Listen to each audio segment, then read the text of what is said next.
Start in 5, 4, 3, 2, 1. Good morning, everybody. Welcome to the Council Committee Meeting of the Whole for June 2nd. Today we are going to be talking about the proposal that will eventually be coming before Council for the Coordinated Care Campus. There are no recommendations before Council today to give any direction, and of course, committee can do what it wishes, but I think the main intention of today is a purely informational one. And specifically, there's going to be 2 decision points out of Council. One is a rezoning of the property, and subsequent to that, if that rezoning is successful, there'll be a decision to purchase it. I think the intention of today is to focus on the rezoning and focus on making that decision before we start focusing on the purchase decision. Mayor Clayton, pursuant to her statement on Monday, isn't going to be chairing this meeting and isn't going to be part of this meeting. So it falls to me to chair today as deputy mayor. I think next time this comes before us, it'll be Councillor Palat's turn as deputy mayor. So he'll likely be chairing the next conversation we have about this. And we're going to start with a presentation from Director Manuel and his team. And just a request to committee that administration has made is to please let them get through their entire presentation before we ask any questions. So there'll be lots of time for questions, but let's let them do their thing first. So with that, I'll turn it over to you, Director Manuel. Okay, thank you, Mr. Chair. So the intent of today's Council Committee of the Whole meeting is to provide Council with an opportunity to get the same information that's going to be presented at the community engagement sessions later today, tomorrow, and subsequently next week.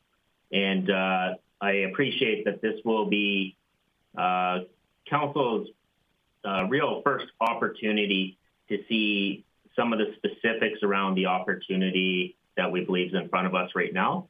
And through that presentation and the subsequent questions following, I should be in a position to answer several of the inquiries that may exist around the transaction itself and what the next steps moving forward look like. But I'll just start by, before we launch into the presentation, just note that a great deal of work has been conducted over many years by particularly the staff and partners at Community Social Development and particularly homeless initiatives. Obviously, homelessness and its impacts in the community have existed likely as long as the city of Grande Prairie has existed itself.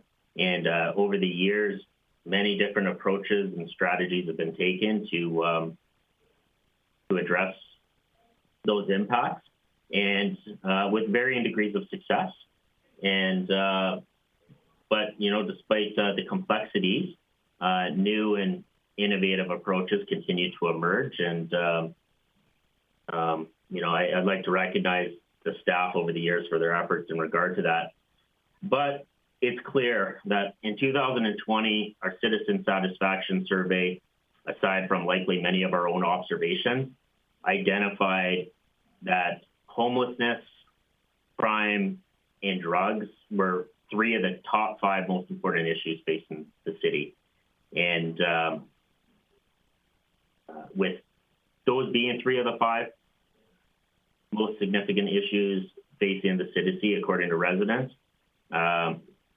we are very motivated to do whatever we can in a fiscally responsible and an effective kind of evidence-based approach to improve the status quo. And I think part of what you are going to see presented here today is a response to that. It's not the solution to all of the problems the community has or a solution to homelessness as a whole, but it is a cornerstone. It's a missing piece of the puzzle that has the potential to have significant impact. So with that said, I'd like to enter into our presentation, and I'm going to ask that I believe Ms. Tammy Wenzel is going to control our PowerPoint presentation for us if she can be given opportunity to share her screen. And I'm going to ask that Ms. Schmidt start off the presentation for us.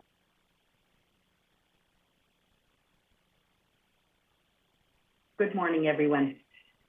So community supportive housing, we're going to be talking about the coordinated care campus today, but also just talking about homelessness and housing in general. So our first slide, please. Understanding pathways to homelessness. We hear a lot about homelessness in the city of Grande Prairie, and there's many factors that contribute to that. Some of the structural factors: poverty, discrimination, our lack of affordable housing for individuals experiencing homelessness, the impact of colonization on our Indigenous peoples. Some of the individual relationship factors include trauma, family violence and abuse, mental health issues and addiction issues, and there can be other physical and health issues as well. And then we also have system failures, those barriers to accessing public systems, people that are going from place to place to place and not being able to find the right supports. That transitioning planning for people that are coming out of the child welfare system. Discharge planning from publicly funded institutions and systems, such as our corrections facilities, treatment programs, where someone has no resources except to go back to a homeless shelter. And then we also have system failures just around not putting people into the right housing option and expecting them to be successful.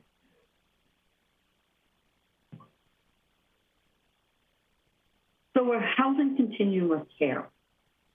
In Grande Prairie, we have a housing strategy that's going to be released very shortly, and we have a current housing continuum of care in our city.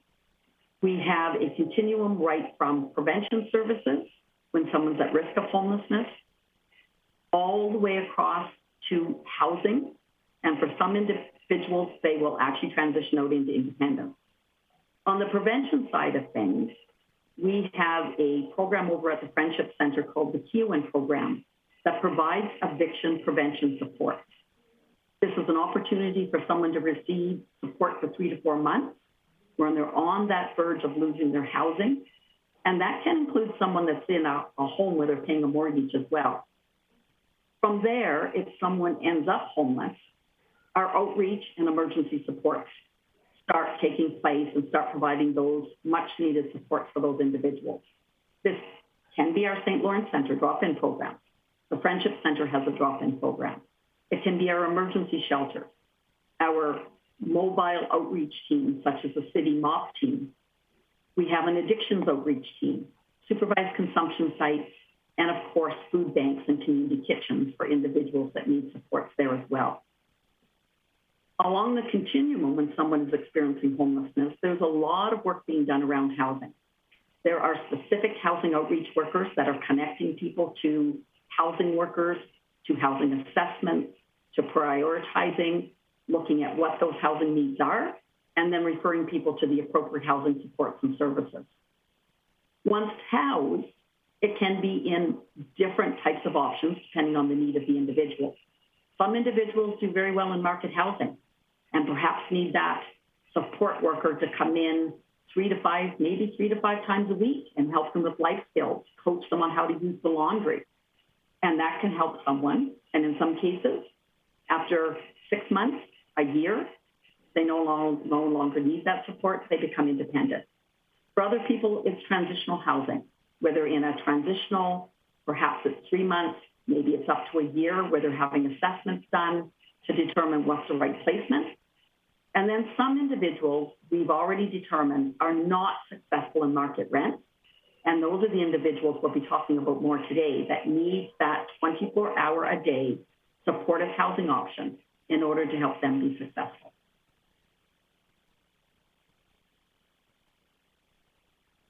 Community supportive housing.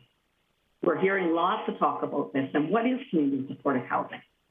Well, it provides both clinical and non-clinical services. It's 24-hour-a-day support. And the research shows that community supportive housing is the most effective way to end chronic homelessness. We've been doing a fabulous job in Grande Prairie. We have housed over 1,000 people since 2009. Where we are not doing as good a job is moving individuals that are chronic homeless into the right supportive housing option. In supportive housing, there's a higher level of support than what someone would receive in market housing. 24 hours a day support, there's counseling, there's meal programs, there's skill training, assistance with medication if needed, and also goal planning and assisting individuals with all of those day-to-day life skills that they may need. These individuals may never leave a permanent supported housing project because they will need 24-hour day support for the continuation of their life.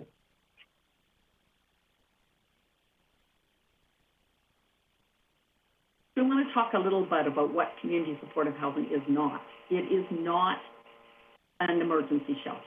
Individuals are not homeless when they're in community supportive housing. Emergency shelters in our continuum of care, as you saw, have a purpose. Shelters are meant to be temporary. They are not meant to have someone look back and find that someone has been living in an emergency shelter for 10 years. That is really sad to see and understand that that across the province has happened. People are experiencing homelessness. They are not in a housing situation. It is an open admission, and people will come and go on a day-to-day basis. One day there may be 30 people in the MAP program, and the next day there may only be 15. Supports are there only to meet your basic needs. Shelters are there for temporary housing, and the supports are focused around accommodation, and they're focused around meeting people's day-to-day basic needs. People often sleep in group environments. The cots in our shelter are in a group, our intox mats, our mats on a floor in a group. People leave the shelter, come and go during the day. People at a shelter can be different every night. The community supportive housing on that continuum of care is really focusing on that long-term solution to homelessness. Residents are not homeless, they are housed. Assessments are done for eligibility to discern if this type of housing is the right fit for people, and then supports are designed to meet individual needs. One person may need help with medication. Another person may need help to get in and out of a shower or to be bathed. So each person has a care plan that is individual and unique to that person. And residents pay rent. This is their home. They build community. They build relationships. And this is a community home.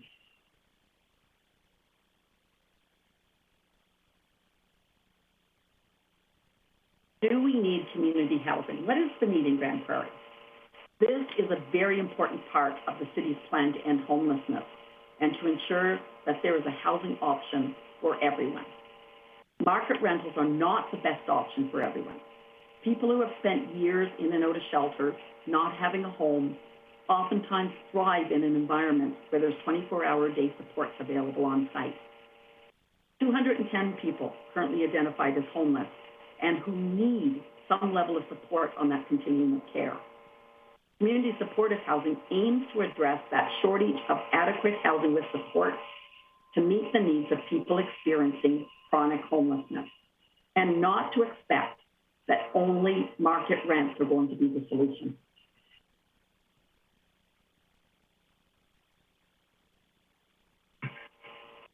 Thank you, Catherine. So does community supportive housing reduce homelessness? The answer is yes. Once in community supportive housing, individuals are no longer homeless. And we've also seen with the research that once in supportive housing, residents have greater access to employment opportunities. They have better access to income stability, education, addiction recovery, mental health supports, as well as life skills training. And we've seen with experience that it's one thing to house people, but it's another thing for them to remain stably housed. And so we have quite good outcomes with supportive housing, with 94% of residents remaining stably housed. Next slide, please. So the benefits of community supportive housing, they include improved physical and mental well-being, increased social inclusion and independence, as well as reduce costs to related services. And according to a supportive housing survey study that residents were responding to, we see that 84% reported improved overall well-being. We see that 39% reported improvement in addiction issues and 54% reported improved access to employment opportunities. And we see this with our local stats as well from 2019 to 2020 in Grande Prairie's Housing First program. We see generally a reduction in the cost of services, with a 39% reduction in the cost of emergency medical services, a 37% reduction in emergency department visits, and a 34% reduction in law enforcement interaction.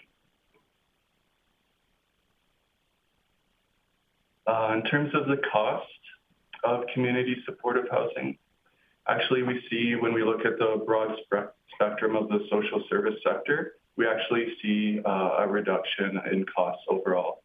So on average, a person experiencing homelessness with addictions and or mental health issues uses $55,000 yearly in healthcare and correction services. While on the other hand, a person in supportive housing with addictions or mental health issues uses $37,000 per year in healthcare and correction services. In addition, we also see that every dollar invested in supportive housing creates $4 to $5 in social and economic value. And if you're wondering about that, the details about this return on investment, about 50% of those savings are coming through reduction in costs, where approximately the other 50% is coming from improved health outcomes for residents and who are then better able to access employment opportunities and opportunities such as that. In addition, supportive housing residents were 64% less likely than shelter clients to use ambulance services. And we've also seen that average hospital stays for supportive housing residents were 50% less than shelter clients.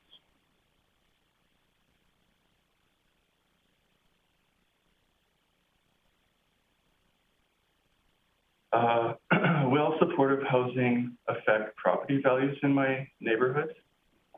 I'm sure this is a question that will be asked by residents of the neighborhood in question. So studies show that property values immediately surrounding supportive housing sites typically keep pace with the trends of the surrounding municipality. And we see, according to studies in BC, where they have quite a bit of experience with supportive housing units and have also dedicated quite a bit of research into studying the outcomes, we see that 10 of 13 property values immediately surrounding supportive housing sites kept pace or surpassed municipal trends. And we see similar trends in Ontario and other jurisdictions, no matter where we look, including the United States. Next slide, please. So does community supportive housing increase crime in neighborhoods? There was some data collected from 2011 to 2018 by the City of Edmonton, analyzing the impact of non-market housing on the safety of 5 core neighborhoods. And they saw a 46% reduction in police interactions within 2 years of the operation of the building.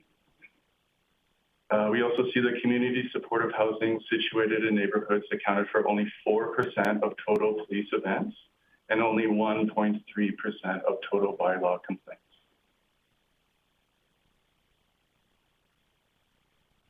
Which brings us to the coordinated care campus.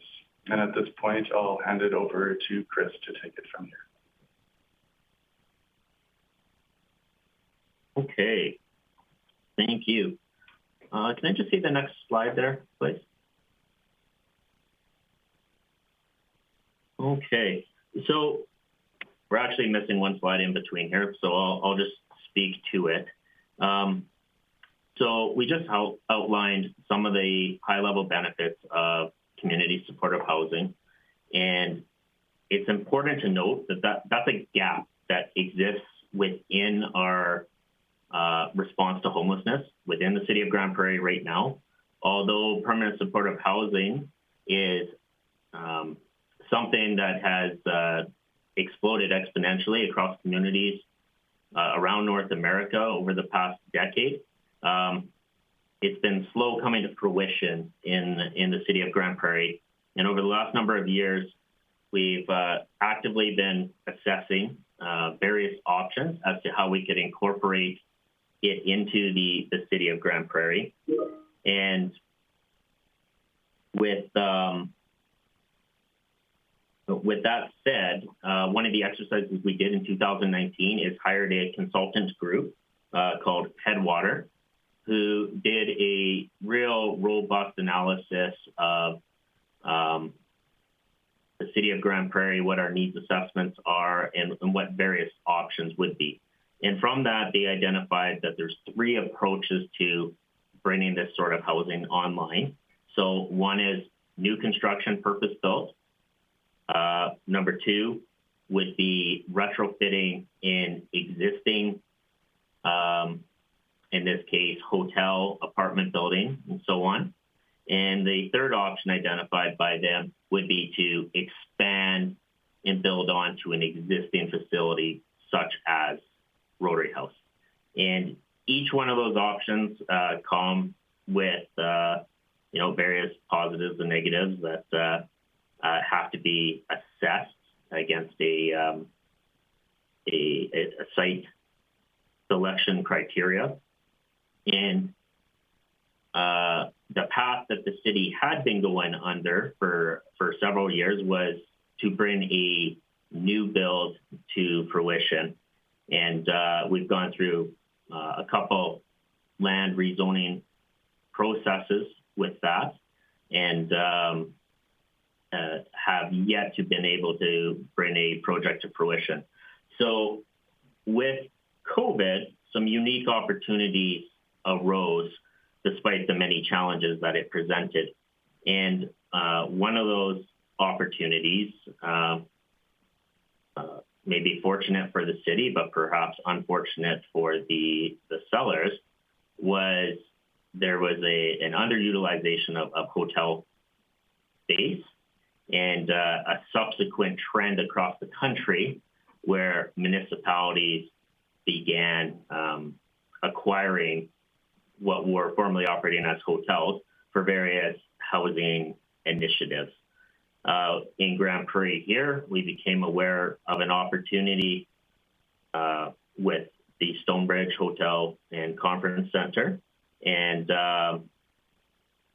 as we became aware of that, did initially a high-level review to see, is there some opportunity to use such a facility within the needs that the city has. And after some fairly in-depth review and consideration, administration believed that the scale, the size, the amenities, the various components that existed with the Stonebridge presented a unique opportunity that not only could we potentially make a big dent within our housing inventory deficit for supportive housing, but an opportunity existed to really provide a wraparound care approach with on-site medical care, supportive programming, and complementary service providers.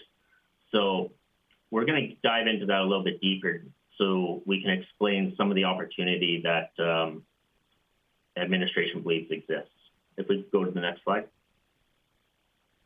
So some of the highlights we see is the unique opportunity for collaboration, just due to the sheer size of both the land and the buildings, creates a unique opportunity in that regard.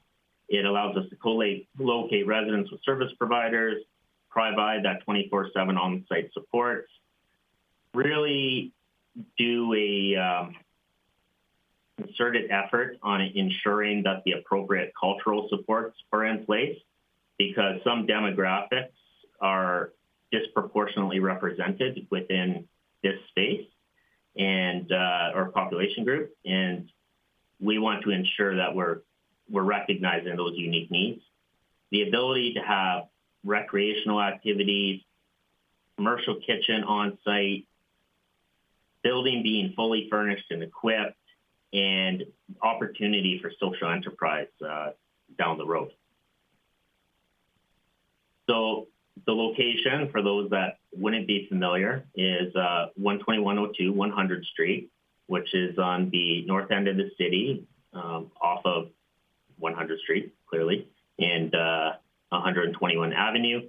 The site is just over 3.82 acres, almost 4 acres, 252 existing paved surface parking stalls. And one of the things that's interesting with the building compared to some others is that the entrances, because of the size of that site, the entrances are all 340 feet from street access as the nearest point. So a lot, basically, you have to travel a fair distance through the site before you are off property. And to give an idea of how large that 3.82 acres is, if you were to take a city block downtown, so the Service Credit Union, CIBC, to City on 99, and it's escaping me right now, but the commercial building just to the north of there, the fancy shoe store that my fiance loves, that entire block is smaller than this parcel of land. So it's a very significant footprint. The building itself is approximately 73,000 square feet and consists of 3 residential stories with, at this point, 125 hotel rooms that we see opportunity to convert into 120 suites. Going to the next slide. So this was the slide I was anticipating a little bit earlier, so I touched upon that. These are some of the other options that exist outside of converting an existing building, but we can move to the next one. So just if you want a snapshot of what the facility looks like today, it's undergone substantial renovation since the current owners acquired the building in approximately 2012. Since that time, in excess of $5 million has been spent on renovating the facility to essentially where it kind of sits today. You see that the fitness facility is up to date. It's got modern decor and appointments. The rooms are in well appointed, and the building, frankly, includes amenities such as a full-service commercial kitchen, dining space, offices, meeting rooms, fitness room, industrial-grade laundry facilities.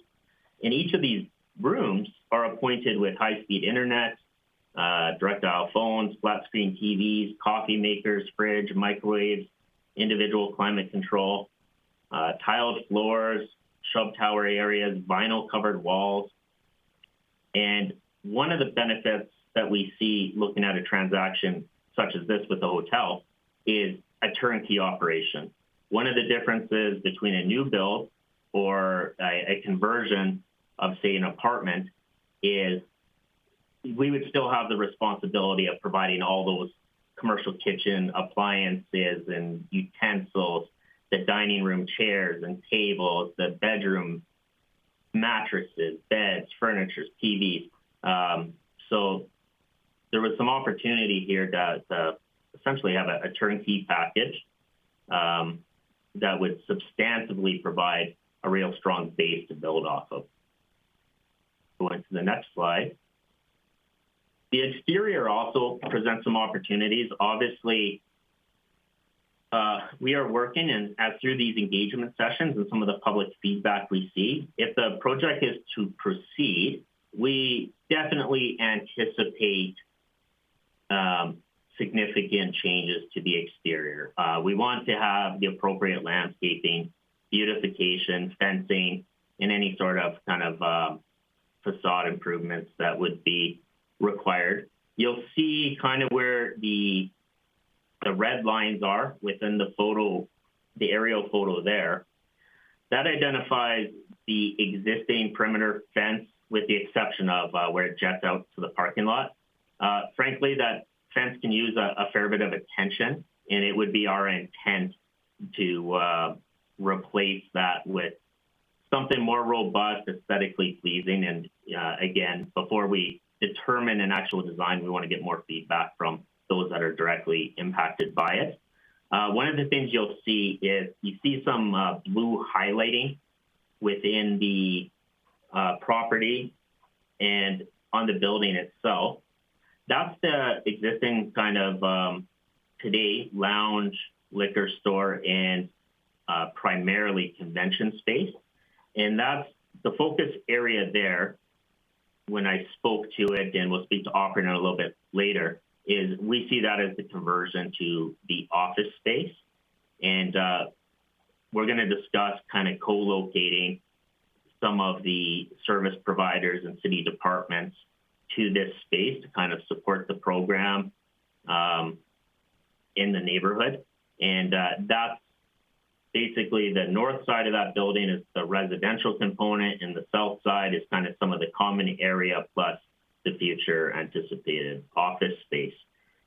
We do believe that the parking lot areas as they exist today, certainly there wouldn't be a need for 250 stalls. So we see that's where there's opportunity to devise the parking lot, break up the property.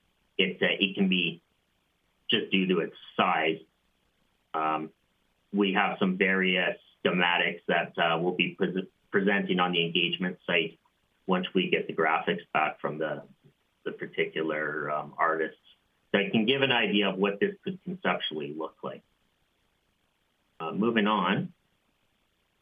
So to get to the point where we are now, I mentioned that Headwater had previously done a needs assessment for us in 2019 and provided us a bunch of feedback as to options around community supportive housing. When the decision was made to assess if there was viability behind the potential purchase of the Stonebridge, administration undertook a diligence process where we engaged Cushman Wakefield, who's an international real estate company that operates nationally and has local work in the community here as well. And they provided a property appraisal to determine the value of the Stonebridge. The Stevenson Engineering we engaged to do a full facility condition report for us. So we wanted to have an understanding, obviously with any existing building, you want to understand what any current or upcoming capital or maintenance requirements may be.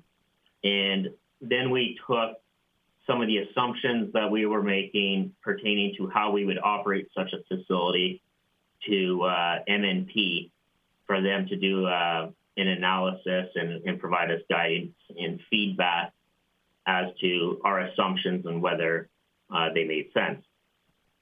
All of those reports became very useful in our decision whether to proceed forward. And I can provide some more specifics about that following the presentation, particularly the appraisal and condition report, so on. Additionally, while that was occurring, the City of Grande Prairie internally had several teams from finance through planning, right to the Homeless Initiatives and Community Social Development team and their partners to determine things such as what will programming look like, what are staffing models, what are the cultural supports, transition, funding, logistics, and so on. So I believe we're on to Catherine, who will speak to how it's envisioned the property will actually operate.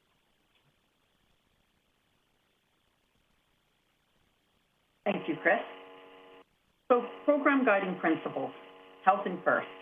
Housing First is a philosophy of Housing First, which is very rapidly trying to divert people from shelter and once in shelter quickly into housing. But it's also an intervention.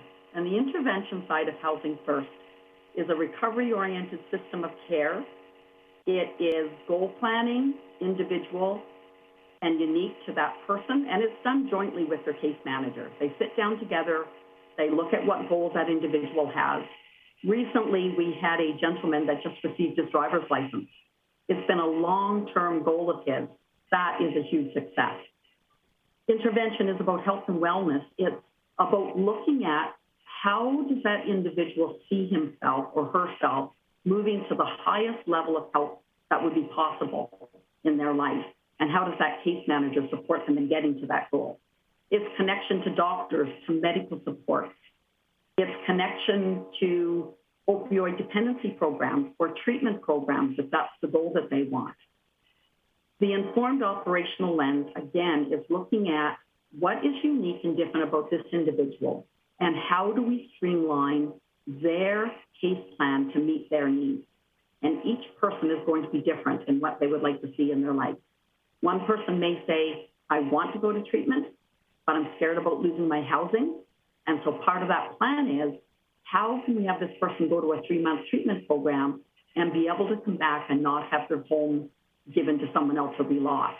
So it's very unique and individual. Recovery-oriented system of care. It truly is about having conversations with people and building relationships. It's people that are smokers, and it's a common conversation to talk about how much healthier would it be if you smoked outside versus inside? How much healthier is it for individuals to smoke not inside a vehicle, but outside a vehicle? So it's all about recovery-oriented. It's about how do we move you to the highest level of health that we can. And then it's relationship-based. Individuals in long-term supportive housing projects, they need to have trust in the support workers. They need to have trust in the system because they've been repeatedly set up and or have experienced failures and or systems that have not given them the opportunity to succeed. So who are the residents that are going to be in the coordinated care campus? Well, the coordinated care campus will house people requiring support that have physical, mental, and for some behavioral challenges. And they typically have a history of homelessness. And they are people who have been deemed to be a good fit for this site. And it's based on personal interviews, needs assessments, conversations with that individual about the guidelines that are going to be in place at this particular site. And so the residents choose that this is a good place for them. And there's also that assessment part. In order for an individual to be selected, there is a process. There is a assessment tool that is used that looks at every possible domain and different areas of that person's life. Those domains include looking at their mental health and what support do they need there. It looks at their past history of homelessness and what were the barriers for them to be able to move from homelessness into housing. Those domains look at abuse history and trauma history. It looks at legal history. Have they had interventions with enforcement? Have they had any opportunities in the past that they were incarcerated? What did that look like? What's the current history of that? So all of those things are assessed. And then if this person is deemed as being appropriate and or needing supportive housing, it would come to a centralized hub table. The housing hub table is made up of community service providers, and some of those are shown there on the side. And what this community hub table does is they have experience with individuals that have had chronic homelessness. A lot of them know them by name. Some of them we know past history. And the hub table then does conversation. They look at the assessment, and decision is made on whether or not this individual is going to be referred to the supportive housing project.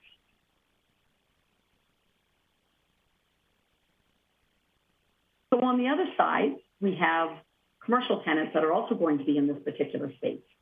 So to achieve that optimal success in coordinated care, There will be a multiple agency approach to this particular site.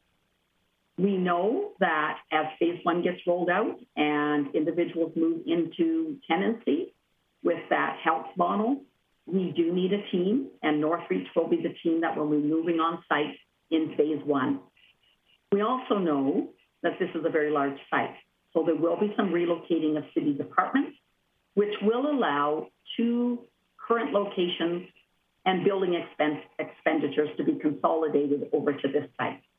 And other opportunities as the phases roll out are going to be determined, and we will see more and more and more of the social service sector coming on board to be part of this project. Post-secondary partnerships, this is very exciting. The Coordinated Care Campus is a very unique and it is a very exciting opportunity. And post-secondary students who are enrolled in various programs such as social work, it could be nursing practicums, healthcare practicums, there's an opportunity here for them to come on site, be able to have their practicums here, be able to look at this site for research purposes or workplace-based learning. The housing staff will be 24/7 hours a day. So there will be community supportive housing staff on site. There will also be some security staffing on site due to the fact that this is such a large facility. Additional supports, and this is just naming a few, is due to the fact that these individuals, many of them have medical concerns. We have individuals that are in their 40s that are already experiencing things like COPD. We have individuals that are experiencing diabetes, other types of physical concerns that need to have a higher level of medical support. So this site is going to include licensed practical nurse to be able to help with that medication management and general medical needs, addiction counselor, and a mental health therapist that can come on site and be able to do group sessions. There will be addictions, recovery support strategies and group sessions. There will be group sessions around mental health and managing anger and emotions. Full-time recreational therapists that can support individuals with their physical health needs and mobility. Many of our individuals struggle with getting around and being mobile. And a nurse practitioner who can help with those medical assessments and the medical care.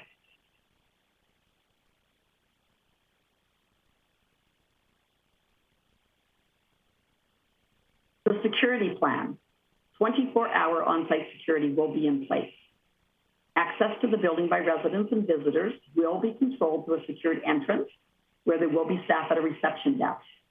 Those 24-hour cameras that are going to be set up will be monitored through that reception desk, and all of the entrances will have security cameras on all sides and also on the exterior of the building. The property will be divided into distinct zones, each with the respective staffing and access controls. The residents will have automatic locking doors and card access. And this isn't to protect people from residents. This really is to ensure those residents are feeling that they have access to their home and that they have control of that. And so they will have key fobs to be able to go in and out of their units. And that outside entrance, fencing around the facility will be enhanced.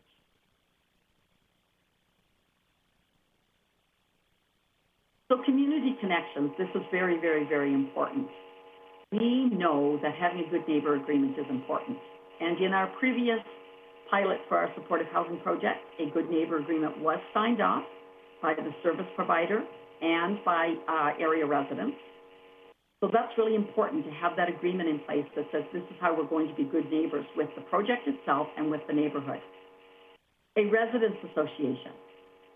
So currently a resident association, again, with individuals as part of a housing project is important so they can have a voice. And it isn't just about having a good neighbor agreement. Community Advisory Board on Housing and Homelessness. We know that we have a community board.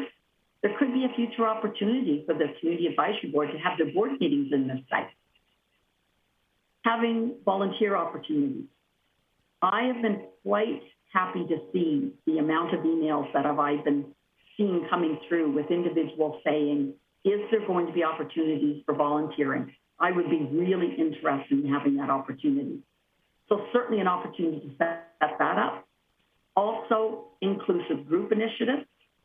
And then also, going back to that community advisory board, having the community itself put together an advisory board that can meet on a regular basis, whether it's monthly or bi-monthly, to be able to come together, to be able to talk about the project, give input into the project, bring any concerns forward, and feel as if this is part of their community.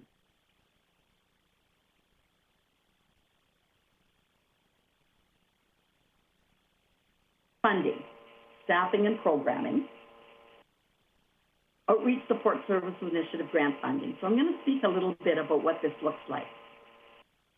Outreach Support Services Initiative grant funding, we receive over $4 million a year from the province of Alberta for outreach support services. We recognize that a project of this magnitude is going to take staffing, is going to take programming dollars, and we receive funding not only from the province of Alberta, but also through federal government dollars to what they call a Reaching Home grant funding. This particular funding, both federally and provincially, have been in place since the early 2000s. We also know that Alberta Health Services needs to be involved in this project, and we see funding through Alberta Health Services contract funding. So we see the staffing and programming coming from multiple sources to be able to support this particular project. It won't be just one source of funding. It'll be multiple sources coming together to ensure that this project is successful. We also see many other opportunities. We have an application going forward for seed funding to the Canada Mortgage and Housing Corporation. We can see the co-investment fund being used for future site renovations. We see an opportunity for corporate sponsorship and donation. I've already had an organization say to me, is there going to be any opportunity in your permanent supported housing project or in your community supported housing project to be able to come in and support one of the rooms, to be able to put Indigenous art up on the walls and to be able to support that particular room? Corporate sponsorship could include sponsorship for a boardroom or for a group room where individuals are going to do activities on site and to get recognition for that. We also see opportunities for future grants. We know there's some green funding opportunities out there. Northreach Society is applying for a grant federally to be able to add more nursing staff and LPNs to their team. So the funding opportunities are limitless. It's a matter of looking for the opportunities and for us to include that in this project. Program phases, we know that this isn't going to happen in one phase. We're not going to open the doors at this site and have everything we want to have there, whether it's renovations, whether it's programming, right from the start of phase one. What we do know is that phase one, if things progress and August 1st comes along and we can start phase one, the proposed is up to 36 rooms for the housing side of things, with relocation of permanent supportive housing, relocation of the staff, transfer of the medical support, and phase one would start with up to 36 rooms with that medical model individuals being placed in this particular site. As we move into phase two, we see this happening potentially by October. We would see the second floor potentially opening up with up to 78 rooms, with a staffing plan and with community social development and enforcement relocating to the site at that time. Phase three potentially could have up to 108 rooms. Again, staffing is attached to these plans, so there would be a phase three staffing plan, and then potentially the upper floor could be opened up as well to provide housing. And then forward down the line, there would be phase four, and phase four could look at opening up the commercial kitchen, providing opportunities for social enterprise, post-secondary partnerships. Perhaps as these stages move along, there would be more renovation opportunities. And again, funding would be attached to each of these.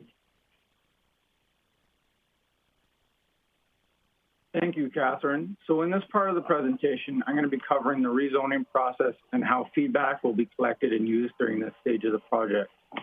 The property is currently zoned commercial arterial, and the commercial arterial district is a very generalized commercial district intended for land along major roadways.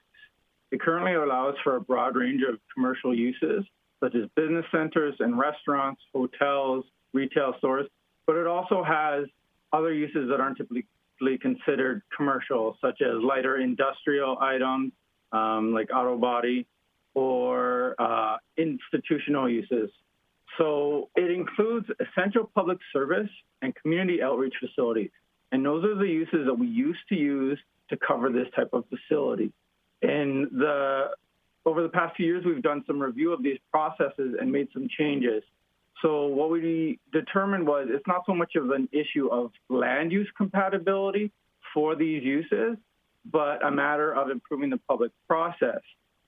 So what we did was we created distinct uses that would be clearer for the facilities so that we had a clear definition for permanent supportive housing and a clear definition for emergency shelter so that the two could be distinguished and the community would know exactly what was being proposed in their area. Now, rather than just allowing these in the commercial arterial district like they previously were, we decided that it required more of a public process that included public engagement. And so we created the requirement for direct control district, and that way the specific project could be considered, the specific conditions of the site could be considered, and community input could be used to craft the requirements of the district. So we are in the process of rezoning to a direct control district to accommodate permanent supportive housing on this site. Now, what is a direct control district? It is a new, unique district created specifically for a site with a specific use in mind. And it allows us to cater requirements to the exact project. So part of that is if we hear concerns from the public, we can go beyond the general requirements of a standard district, things like landscaping or parking requirements, and come up with specific things based on community concerns. In this case, we're not only including permanent supportive housing in the district, we're also continuing to allow hotel as use. And that way, if the rezoning is approved, but later on at different key decision points, it's determined that the project isn't going to move forward, it can continue to operate as a hotel. So in this case, we're also proposing that council is the development authority. And so what that means is not only does council need to approve the rezoning, but they have to look at the specific application for the development permit. And at that point, not only can they decide whether or not the project moves forward into the next phases, but they can also add additional requirements that aren't really covered in a zoning permit, zoning regulation. And so in the next slide, I'm going to go over the rezoning process. So in this project, rezoning is a key point where council is able to decide whether or not to pursue this project further. So administration has put together a lot of background information, established operating models, assessed the site, gotten reviews from outside consultants, and put together a conditional offer. And so all this information was needed to be able to go to the public and council and say, here's what's being proposed, here's how it would potentially work, and here's some background information to show that it's a viable project. And so based on that information and public input, council will be able to consider the project for this specific site and the specific land use restrictions and determine whether or not to move forward.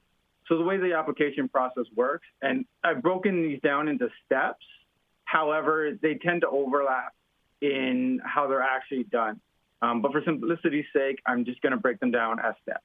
So first, you would have the public consultation component, which is what we're doing right now. You go to the public, you inform them that the project is happening, and you gather their feedback. And part of that is compiling the feedback into a report that forms part of the application. And so that application just includes the details of the actual location and the use that's being proposed. And so the planner processing the application is able to receive all that information as well as the consultation report. And then they circulate the proposal to outside organizations as well as other departments. So they'll circulate it to other areas of the city that may be impacted, such as our engineering department, our parks department, finances, all those different areas. And they also circulate it to outside agencies like Aquaterra, Canada Post, and different institutions that may be impacted by the process to provide feedback. And so all that feedback is collected to form a report that's going to be presented to council.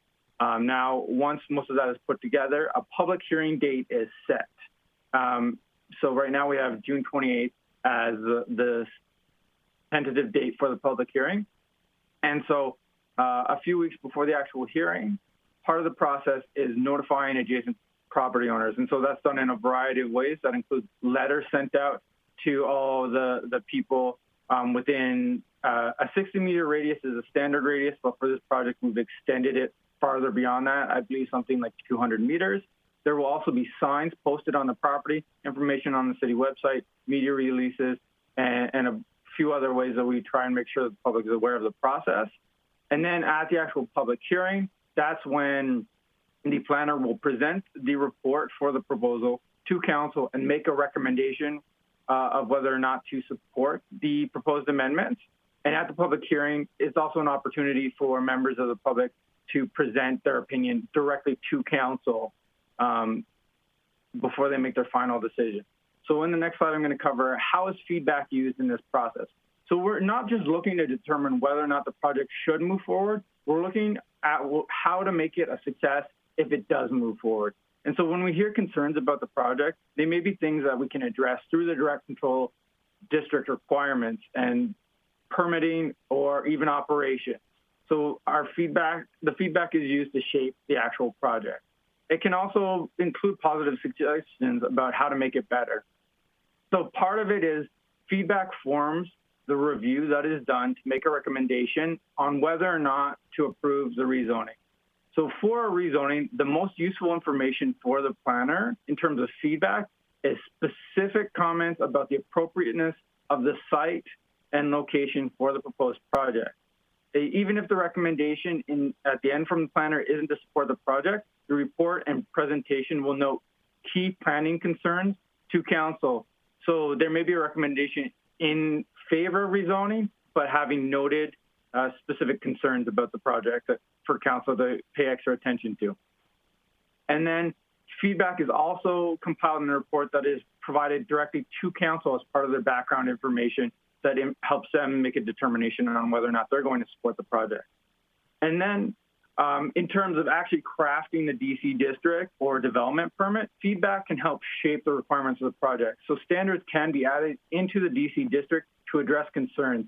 So for example, something like if someone had a concern about residents potentially wandering off-site into a private property, we could potentially address that with something like a fence.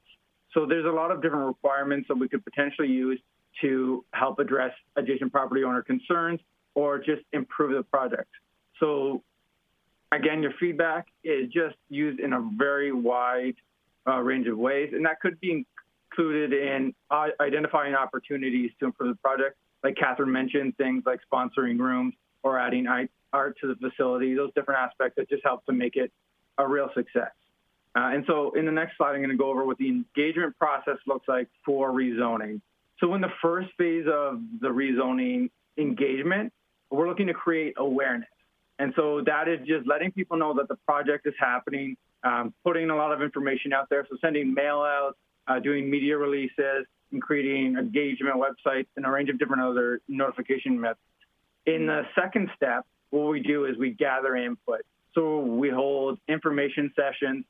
We have one-on-one meetings with stakeholder groups.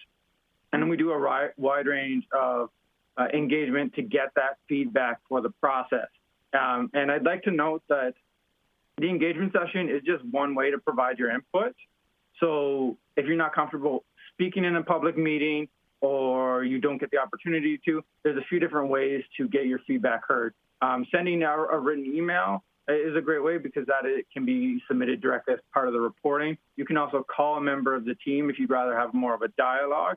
And you can arrange for a one-on-one meeting if you'd like. So the team is available to gather your feedback. We're really dedicated to that process and collecting it right now. So whatever method you're most comfortable with, reach out to us, and we'll collect that feedback. And then in the final stage of the rezoning, we have the public hearing.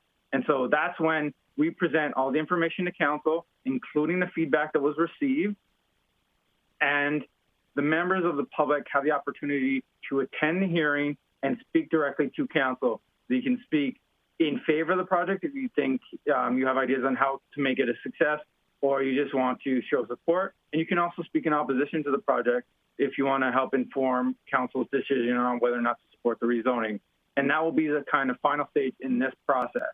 And now I'm going to hand it off to Chris, and he's going to cover a bit of how the dialogue will continue after the rezoning process. Thank you.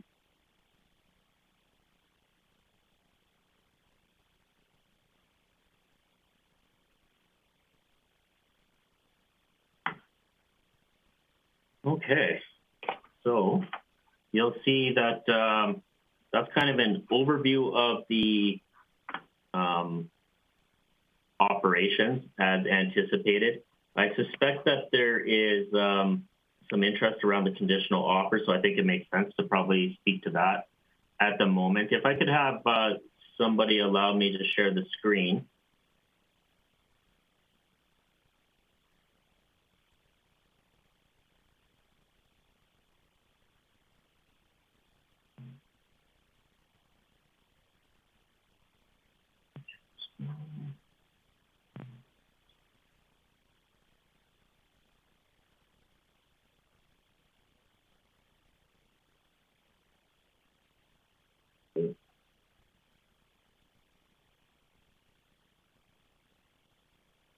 So the conditional offer to purchase.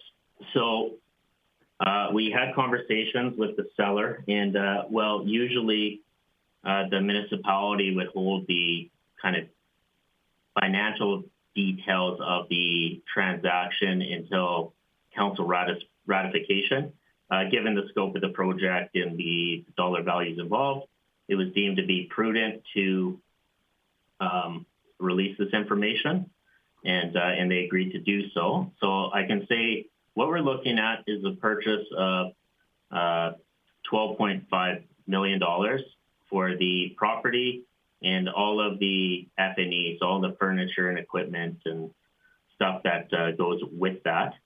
And what that looks like on a cost per unit, inclusive of that stuff, if it's just the residential component, which is approximately 15,000 square feet of the building, it would work out to just under $84,000 per door. If you include all the commercial space, which the city plans to use a good portion thereof to accommodate internal departments, it bumps up to $129,000. So how does that relate to other projects and other options that we've been looking at? Well, here's a list of the recent projects that our consultant advised us of in Alberta between 2018 and 2020. And you'll see in Lethbridge, they recently built a 42-unit permanent supportive housing building with new construction. Land was included in cost, and you'll see $278,000 per door. Strathmore, Seniors Lodge, Edmonton, permanent supportive housing, 42 units, 265, and so on. In Grande Prairie, that Headwater group we had retained had done a cost estimate that we had been using to do a new build and garner the appropriate financial supports for a 42-unit build. And this is what would have been proposed in Avondale or Gateway if it would have proceeded. And you'll see on our 2018 pricing that was estimated out at $256,000 per door. Now, these numbers also a caveat do not account for the cost of lumber and other materials that are presently being impacted through the COVID-19 pandemic and the demand that's there. So some benefits that administration sees with at least proposing this forward for council's consideration was it's aligned with municipal, provincial, and federal strategies to address housing and homelessness. Obviously, 120 rooms is a far more significant impact than a 42-unit build would be. You know, frankly, in an ideal world where money and other limitations didn't exist, I would probably suggest that doing multiple 42-unit builds with their own operating teams, geographically dispersed across different areas within the city would be an ideal path, but it's one that unfortunately is not realistic for us. We just won't have the access to capital or the operating teams or finances to make that a reality.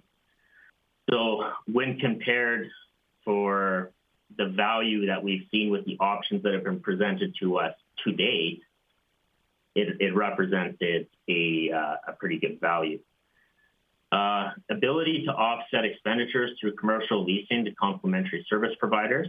So that's basically not only does moving community social development, the people that are the policy analysts and the funders for this space, by co-locating them, not only do they get the added benefit of being on the ground, realizing what the issues are, what the impacts of the decisions made from a policy perspective are, and from funding decisions as well. There's also the added benefit of the city being able to apply funds that would have been supporting a standalone building to kind of offset expenditures related to the acquisition and operating of this building. And the same goes for enforcement services. By having enforcement services co-located here, it not only offers a potential benefit to the program and the surrounding community, but also helps offset financing.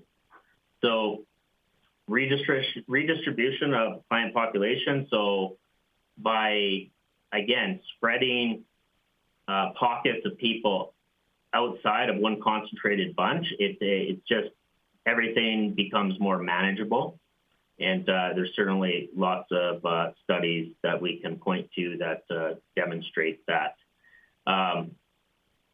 It is important to note that there is no one shoe fits all sizes approach to this. Just like anything else, there needs to be diversity. The stone bridge cannot be the only solution. And that's why there is additional initiatives underway, for instance, which has already been announced, like the Fletcher building, to provide alternative locations based on people's specific needs and where geographically they may be best distributed. Again, opportunity for social enterprise. In conjunction with Fletcher and other initiatives, we have a real chance at not ending homelessness. You're not going to end homelessness. There's always going to be an ebb and flow. But we want to really accelerate the path from if somebody goes into that space, how quickly we can get them out, because it's chronic homelessness that really is the most demanding on our services as a community, whether those be health, emergency services, and frankly, just cost. And we really want to focus away from supporting people at the bottom of the safety net and really focus more on prevention and diversion. And we feel by taking care of the needs of that chronic homeless group and having an alternative there, we'll be able to put a lot more attention and focus on the prevention and diversion to prevent people from becoming chronically homeless. So if they enter homelessness, we can move them out.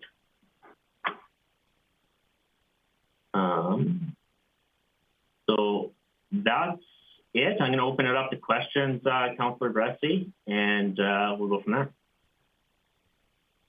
Great. Well, thank you. Definitely appreciate staff giving us the time to walk through this. So, Council, I think we're all aware, but I think it's just worth reminding committee that we're going to be actually making a decision potentially on June 28th. But before we get to a decision point, there is a lot of public engagement, including a public hearing to go. And I think it's really important that we're not making up our minds. We're not making any decisions until those processes are complete. So I'd really encourage us to not enter into any debate today, but really just use this to ask questions and gather information would be my encouragement to committee. I see Director Manuel, and then I'll open up to questions. Sorry, it is worthwhile to note that a complete package of our business plan, how we intend to operate, what sort of renovations and those sorts of things will be proposed at later dates.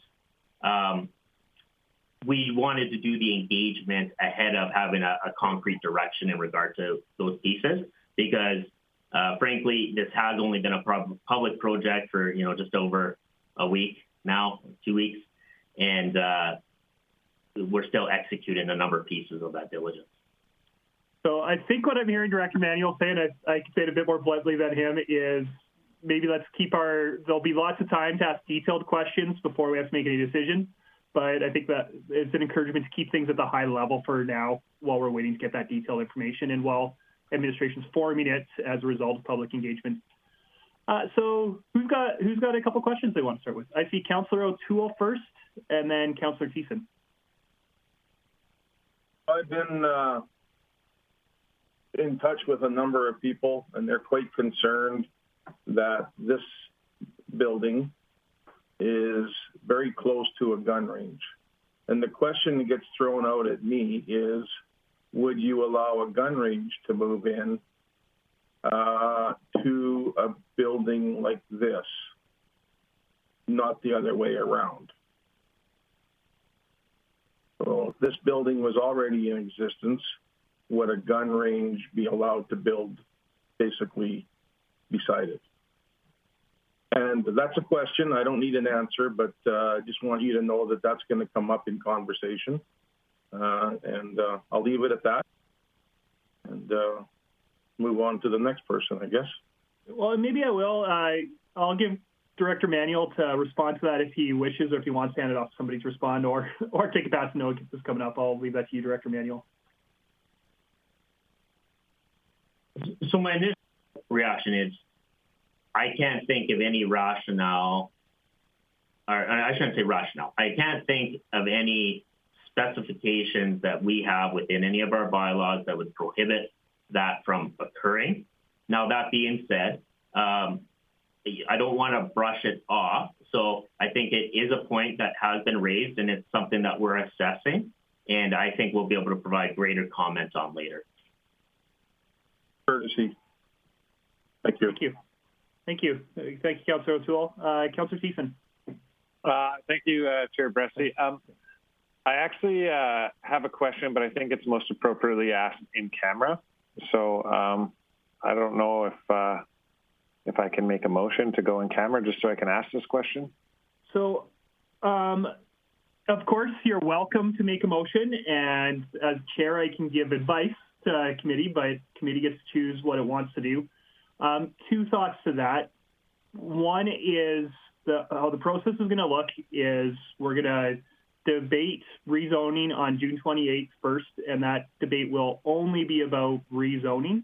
And if there's a successful rezoning, then at a subsequent council meeting, we'll debate the actual purchase of this building. And I think it's important that those are two separate questions, where under the Municipal Government Act, council does have two very different roles in those two decisions. And so some advice to committee is, if we've got questions that are concerned with the sales question instead of the rezoning question, then those might be best to save after rezoning. So that's one piece of advice.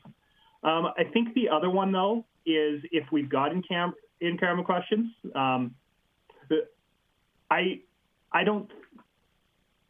I think if we're going to make I won't say my thoughts on going in camera, but I'd suggest, can we save that for the end when other questions have been done, at least, so that members of the public that are watching don't have to come and tune in later again?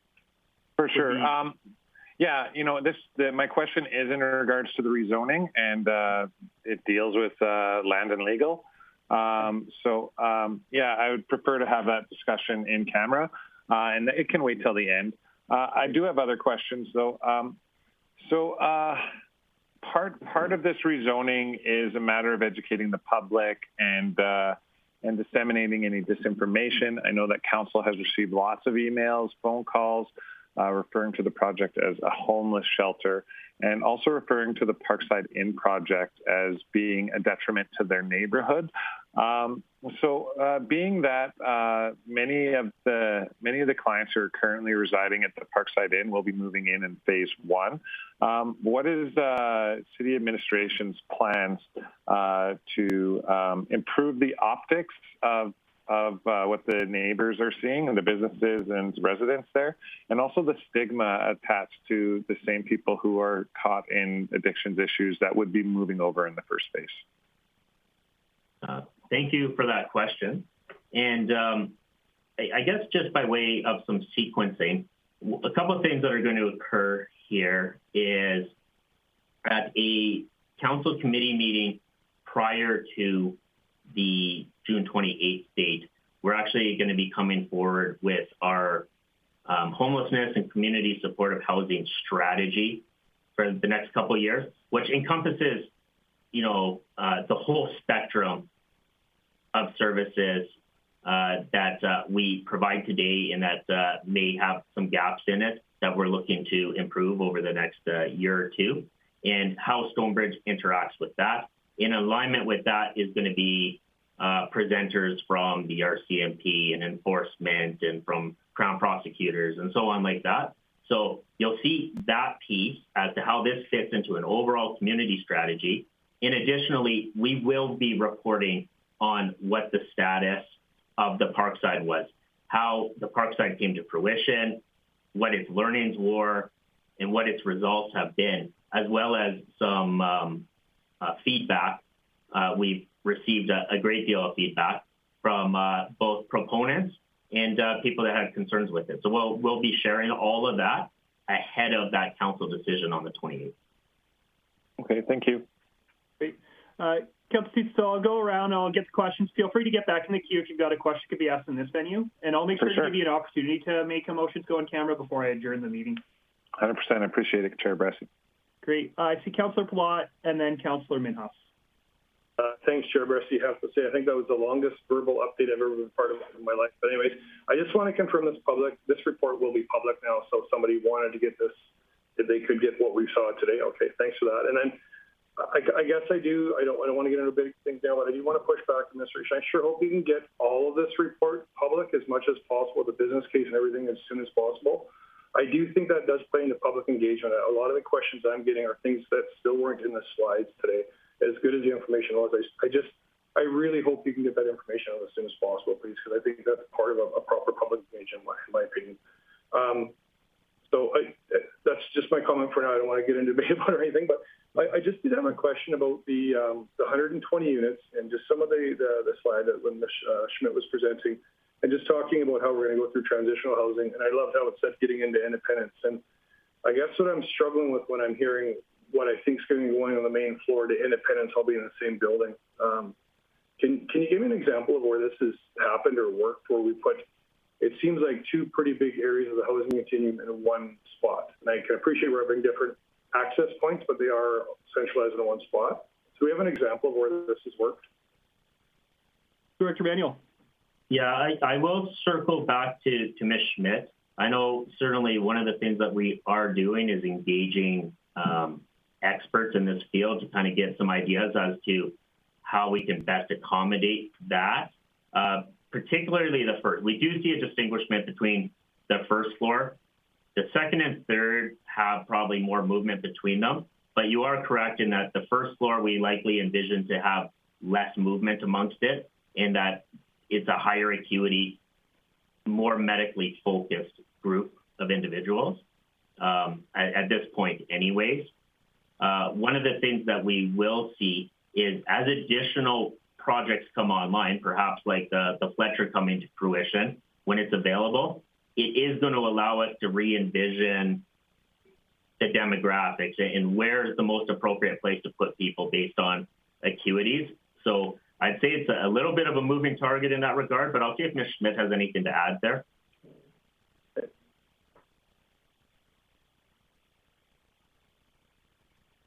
Thank you, Chris.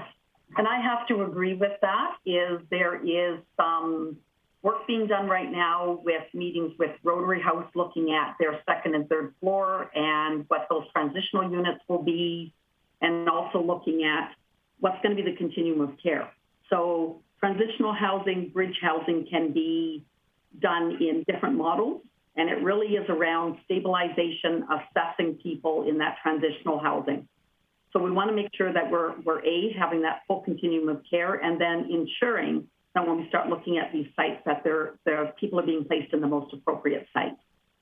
I mean, currently we know Rotary House does have more permanent supported housing on the third floor of the shelter. So considerations are around that as well. Does that stay over at the shelter, or would that potentially be something that might be better placed elsewhere? Right now, it's, works very well at the shelter. I have other questions, Councillor Bressie, but I'll hop out of the queue for a bit. Thank you. Sure. Go ahead, Director Mannion, if you wanted to add that. And just in follow-up, so one of the things that is envisioned, just to be clear, is the way that the programs operate is the floor has its own support team. So it's not that the residents just have restricted access to their floor. It's you actually, the team that works with that client group on that floor, their offices and where they are positioned throughout the day is on that floor. They're not in a separate part of the building. There may be common space that has staffing associated with it, but each floor will operate basically similar to a hospital where you have a nurse charge station and they kind of do their rounds for that floor. It's a similar idea. I see Councillor Minhas, then Councillor Friesen. Thank you, Councillor Dillon. I really appreciate what you guys did today for the public. Lots of people were asking for the price, and a lot of people asking what this could happen with more education session. You guys doing it, and Chris and Catherine, your team has done a great job this morning. The question I think is half, or maybe most of it answered. The question was with the people who was wondering, the people going to move out right away in August, how are you going to upgrade that property that quick if you get approval for the change, the projection? And August is talking about 36 people. Now you answer that question for they're coming from the park side, and how those people are mentally, or they are going to second floor, or which floor? Because my understanding was the first floor is mental health. And on top of that other question I've been asked, how are they going to make the people to be home, affordable home, they can move out from there and do their own private thing? Is that the education session going to be in that place if you get approval? Director Manuel. Okay, so a couple points there is, so as far as an occupancy for, up to the 36 rooms come August, that's more out of necessity than anything else. So one, it's important to note that this is a fully functional building to date, capable of accommodating people, right? Like it is a functional hotel, the rooms, the building, the life safety requirements all exist today. And frankly, like in reference to Parkside and the people that would reside at Parkside and those that would be deemed appropriate to transition to this building, where they are at today is a significantly, this would be a significant improvement over their existing conditions. So although there would be renovations and things occurring in other areas of the building, the intent would be to provide accommodation for that group of people, along with their existing support teams, because there's already teams and funding in place to do that. The alternative to that is either scattering people across other hotel sites in the city or returning people back to shelter at this juncture point. So it is something that we've been working with Northreach and our planning team around what that would look like and how we can kind of mitigate, you know, any of the construction impacts and stuff that we may have. But we do feel fairly confident we'll be able to accommodate the people we need to accommodate at that time in August. And I kind of, the second part of that was lost on me a little bit. I apologize. But, and just circling back to concluding Councillor Plot's point, absolutely, we're on the same page. Now that we got the green light to release more details, we certainly plan on doing so. We're just, and we will do so in short order. So we ask people to continue to watch for updates on the engagement site, because we're just putting things into, I guess, proper formats in which people can, we can answer the questions that we are receiving. Thank you. Councillor Friesen, and then I'll get myself in. Thank you, Chair Bresky. My comment was actually to circle back to what Councillor Platt was asking about, have we seen this kind of thing work before?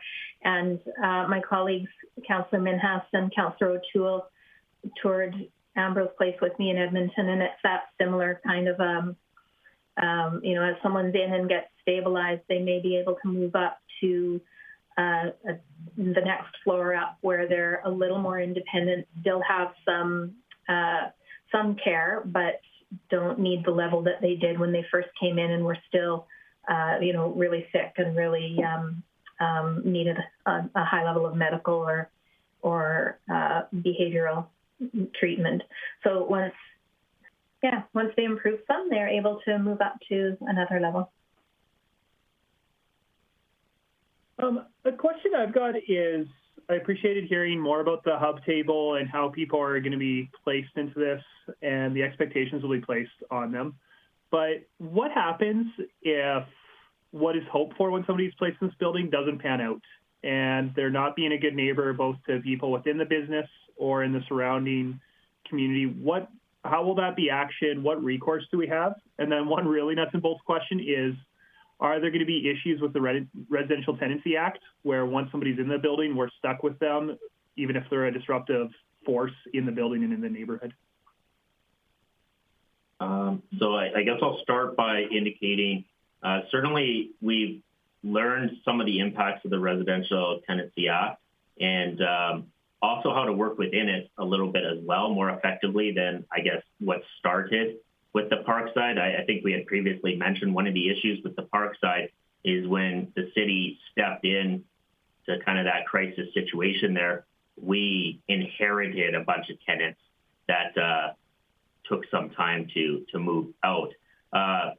In the interest of trying to avoid some of that and challenges with the RTA that exist, we have applied for a alternative status. So something similar to a care facility, which doesn't have those same leasing agreements, I guess, or requirements. I will maybe just pass to Catherine to comment on problems that arise, but there certainly is a path to remove people, and we do it frequently. Thank you, Chris, and thank you, Councillor Bresky, for the question. There's a couple of things. You know, we talked about the hub table, and I spent quite a bit of time looking at that assessment process and how that happens. So during the assessment phase, all of these different modalities are looked at, and one of them is, you know, I've had lots of questions around, well, what if there's criminal activity, and how do you deal with those types of things? You know, you end up with a drug dealer in the center. So what ends up happening is through this assessment process, we do have a liaison at the housing hub table that has a direct link with RCMP Enforcement Services. And we also consult with Justice. So if an individual, you know, through their assessment with this tool says that, yes, I've had multiple engagements with police, I've been incarcerated, we do reach out to Justice. We do look to see if they have any pending court dates that could result in long-term incarceration. So we take a look at, you know, those types of things. We also take a look at whether or not they ever put themselves or others at risk at that time. and whether or not we're hearing from probation and justice, whether they've been successful in their probationary period, if they've been successful in their reintegration back into the community, and if concerns, those definitely come up. At the Parkside, as we know, we started off there with 35 individuals. In fact, there was more because there was couples and more than one person in some of the rooms. Over the first year, year and a half, that number dropped down to 15. And the reason it dropped to 15 was due to the fact that some of those individuals were assessed as not appropriate for that particular site. And some of the reasons were definitely we didn't have the high level of medical supports that were needed, but also our CMP involvement was, yes, they identified some criminal activities and other things happening. And supportive housing is a two-way partnership. The individual is choosing this particular site, but they're also choosing to accept and work with the support team. And if an individual moves into a project like this, our goal is we don't want to see evictions. However, things that could result in an eviction could be someone that is choosing not to take their medication and is spiraling out of control, where they would be better off being in a hospital setting or to be involved with Alberta Health Services to get them back stabilized on medication. And so we have definitely seen that in the Parkside project, and we anticipate that over a period of time there may be, we aren't expecting a lot, but a few, just based on whether or not they come into the project and are not stabilized, that they may not be appropriate for that site. So we certainly have processes and teams in place, Alberta Health Services team. We've got our PAC team. We've got, 5 South that can, have somebody under what they call a COT order if needed, where they're involuntarily placed into a, psychiatric ward for a period of time because that's what their needs are. So I hope that answers your question. Thank you. Yeah, it definitely gets what I was looking for. I see Councillor Thiessen next in the queue.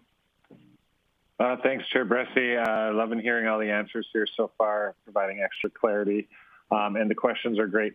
I do have 2 questions that are coming up. So earlier in the presentation, there was discussion about freshening up the exterior of this Stonebridge Hotel. Now, over the last week, I've driven by the Stonebridge lots, trying to think about this and look at it. One thing that I realized very quickly was that I would always turn into the sign.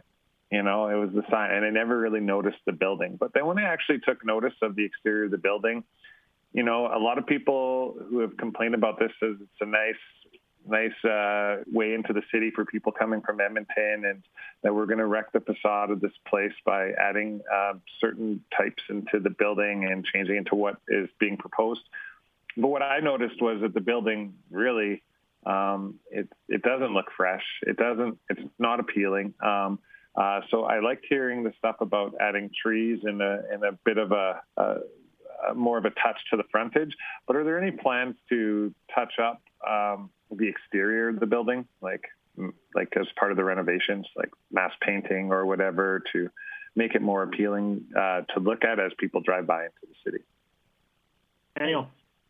Thank you for that question. And that's one of the reasons why I didn't get too crazy with the conceptual renderings and stuff yet.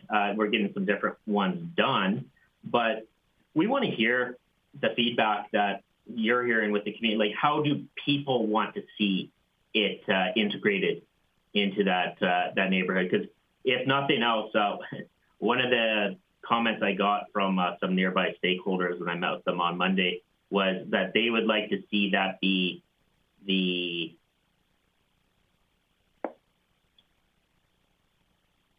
overly improved as opposed to make it better than the surrounding community was the comment I got from that one individual.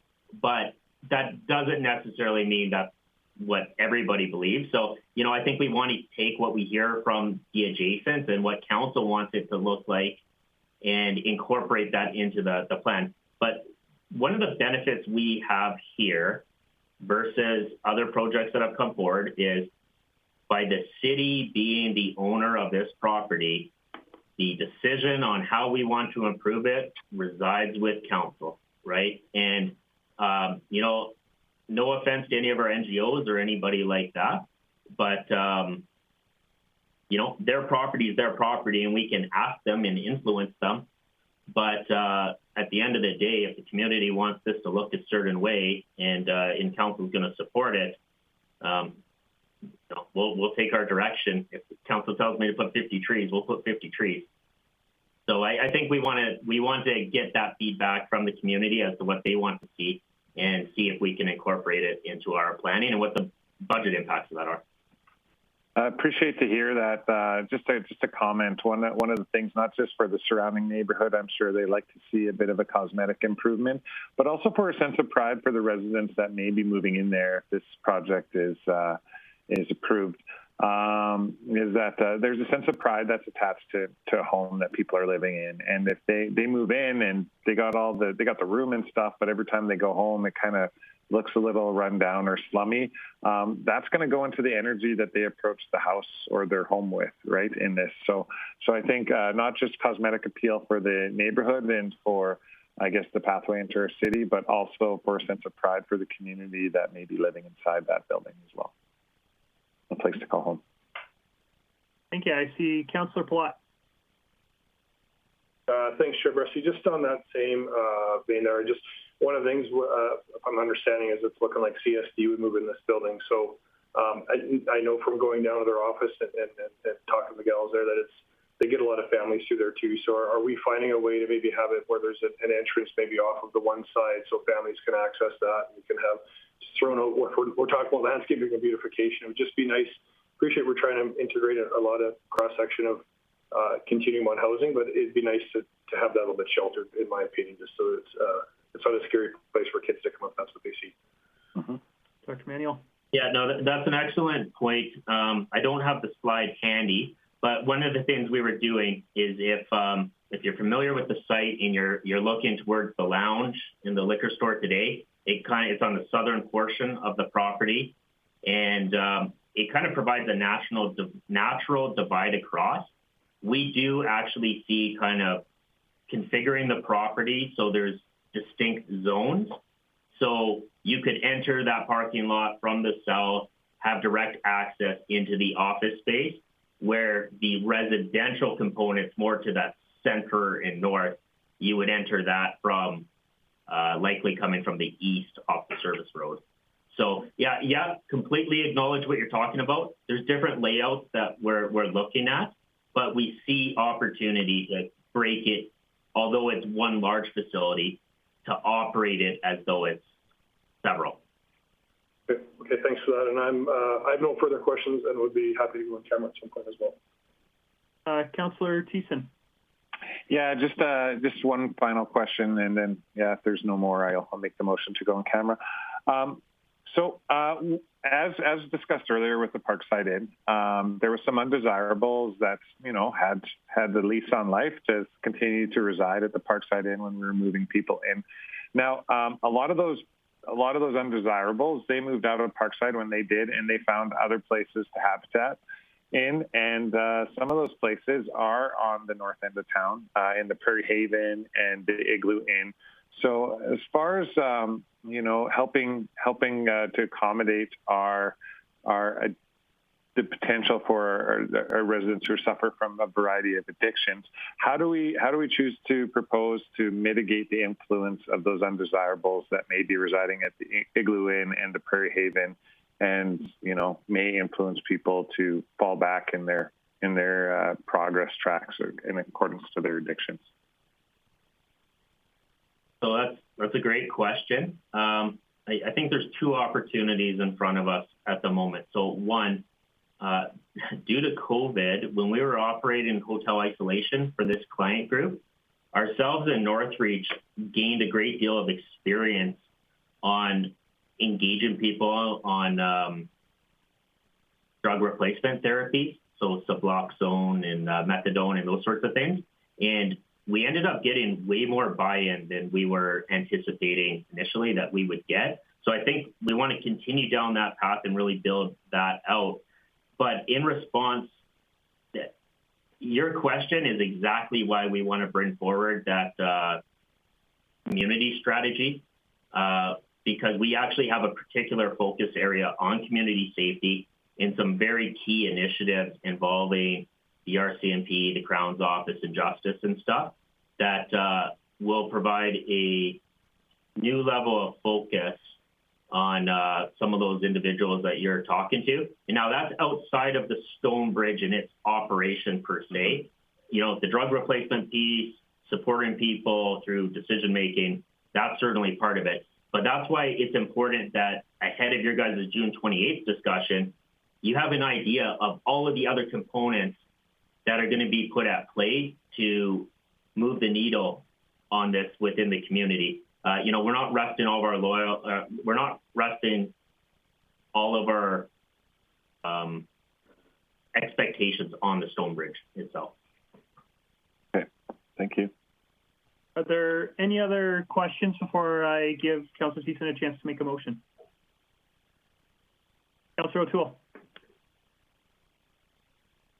There we go. Can you tell me what's going to happen with Rotary House and the Brian Bilson building in the near future?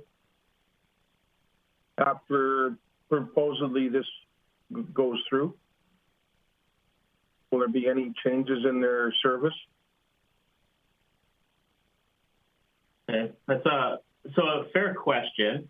I would say at this point, so we've initiated conversations.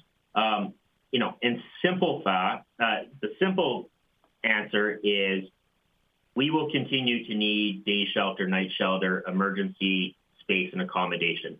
It's our intent to remove the chronic piece out of that, right? That right now, that facility has to be everything to everybody that's in this space, and sometimes we're forcing things that should never be forced. A person shouldn't be spending 5 years sleeping on a mat on a concrete floor. And you know, it's expensive, and there's all sorts of implications with the community as a result of that. So we're in conversation and dialogue as to what opportunities could exist if those transitions occur the way that we hope they occur. But at this juncture point, I wouldn't say there's a significant change at hand until we start seeing the transition occur and what the implications of that are. But in an ideal world, it would truly operate at one way below its capacity, which is oftentimes topped out today. It hopefully offsets the need for us to have emergency overflow, because presently we're running 2 emergency overflow sites on top of Rotary House. And so I think there's a lot of opportunity there, but as of today, I can't tell you that there's going to be a significant shift until we, you know, get people moved. Thank you for the explanation. Much appreciated. Thank you. Councillor Minhas. Chris, thanks, Dylan. One quick question was asked. The law enforcement, when they move there, where they're going to park car, inside, outside? Because that was the question. It's the main road. People are thinking, you know, it's going to look ugly if the cars are in parked and these cars park outside. I would suggest parking is going to be in a similar fashion.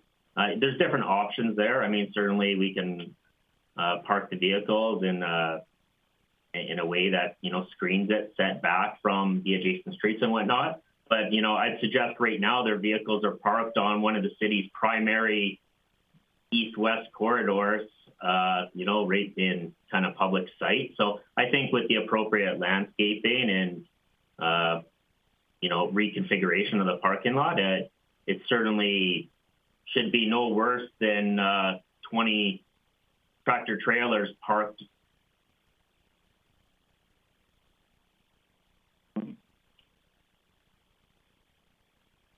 Are there any other questions before I go to Councillor Thiessen for a motion? Great. Well, Councillor Thiessen, you have a motion? Yes, thanks, Chair Bressi. I would move that CCW moves in camera. Great. Is there anybody that would like to say something about this motion? Councillor Bressi, can I get in here for a sec? Yes, Mayor Clayton. I just wanted to let the group know that for the in-camera session, I'll be jumping off the call. Okay. Good. Thank you. Yes, Mayor Kalina has been observing the call as any member of the public able to observe this call because it's being web broadcast. So good to know that if we go in camera, she will not be observing that part. To speak this motion, I'd actually encourage council to defeat this motion. I think that this is an awkward process because we really have two hats here. One is we're the development authority approving a rezoning and a development permit.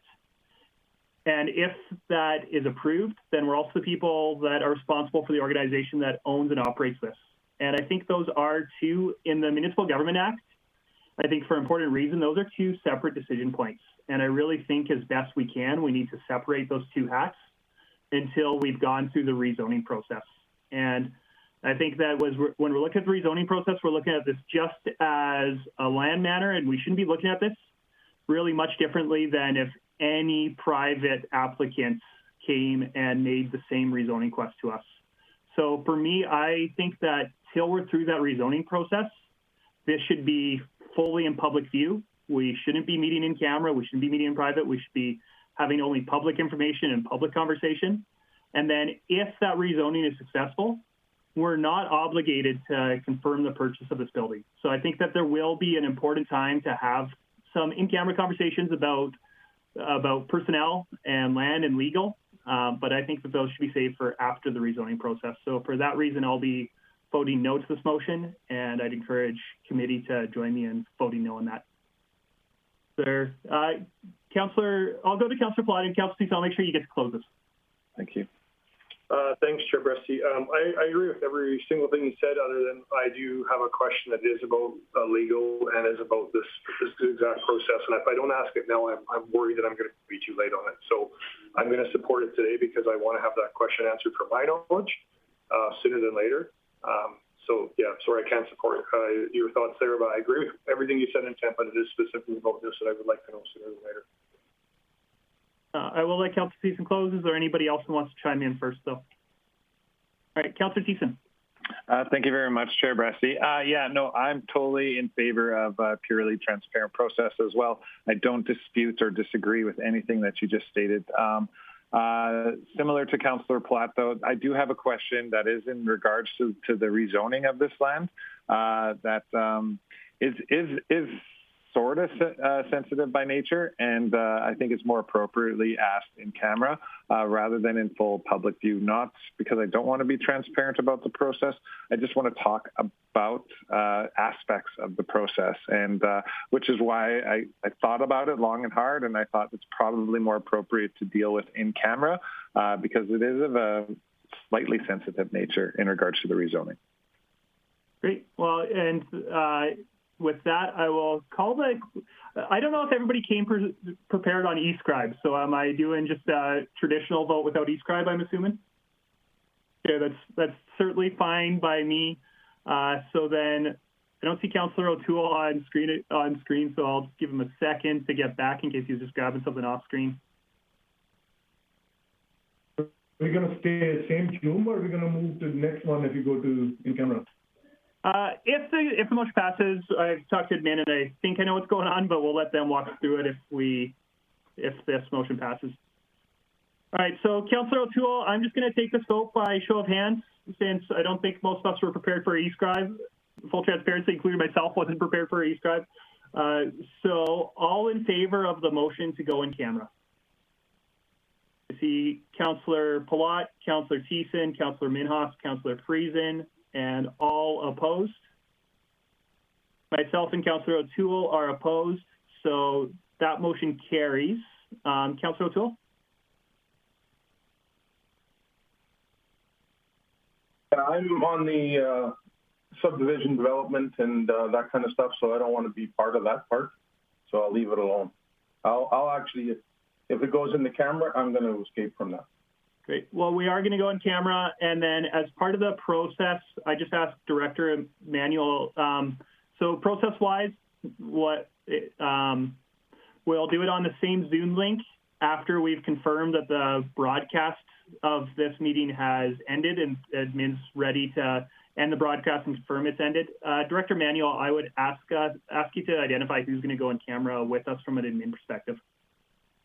So what I'll say is the regular administrative personnel that are in CLT that attend those. And from our project team, I'll just perhaps just Angela at this point, just because I know it's more transactional legal questions. So. Okay. Great. And maybe I'll just check in before we kick everybody off. Is if actually, yeah, that's fine. So with that, we'll go on camera, and I'll just let Ms. Karbaszewski let me know when the broadcast is ended. Thank you, Councillor Bressie. Just give us a few moments. Sure. And then I just ask if there are any administrative staff that Director Manuel did not identify as being part of this next meeting, I'd ask you to get off the Zoom call and maybe stand by and be available in case it turns out we do need you. And Councillor O'Toole. Yeah, I guess this can be appealed, so I will sit in the meeting. Okay. And I believe the minutes will also reflect who was in the in-camera portion and who wasn't. You're correct, Kevin. The direct control district, not sub.